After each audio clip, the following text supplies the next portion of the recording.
Hi, and thank you for joining me for our first topic in our CDA class. Our first topic is safety in the classroom. So one of the first things we talk about when we talk about safety in our classroom is lead poisoning. Not an issue if you're in a newer building, but we always have to talk about it because if you're ever in an older building, that could be a problem. Older buildings were made and painted with lead-based paint, so that was an issue. Also, it was in pipes and things, and so if you're in an older building when you're with kids, it's something to look out for.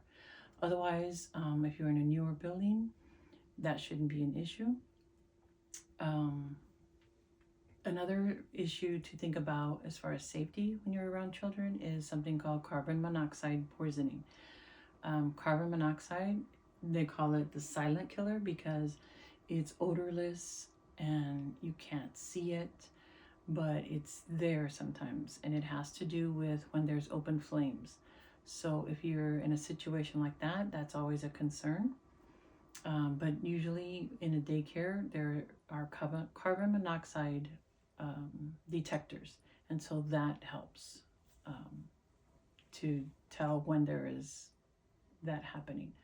So just be aware of that and know that somewhere where you're in your building, there should be a carbon monoxide detector.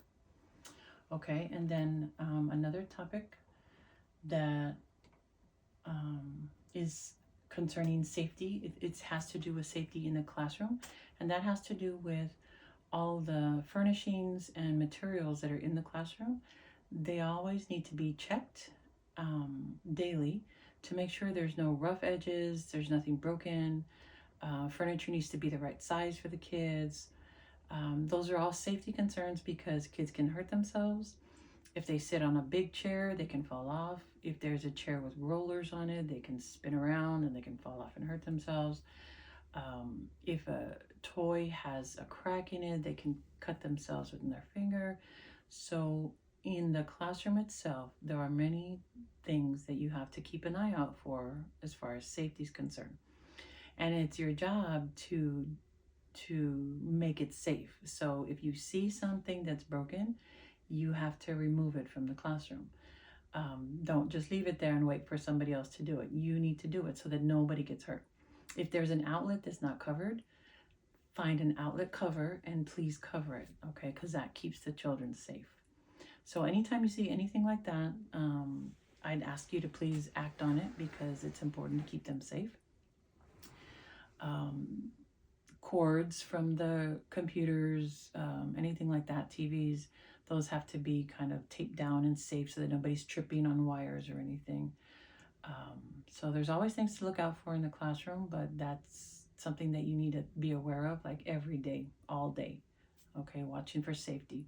Teaching the kids to push in their chairs when they stand up, that's a safety issue.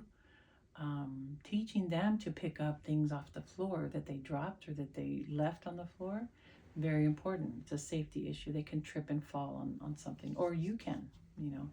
So it's important that you teach them how to clean up after themselves when you put stuff away, how to push in their chairs, how to pick up things off the floor, trash, anything. Okay, let's teach them how to do that, and that keeps all of us safe in the classroom. Okay, so the next topic will be on ratios, and so we'll talk about that in the next video. Thank you.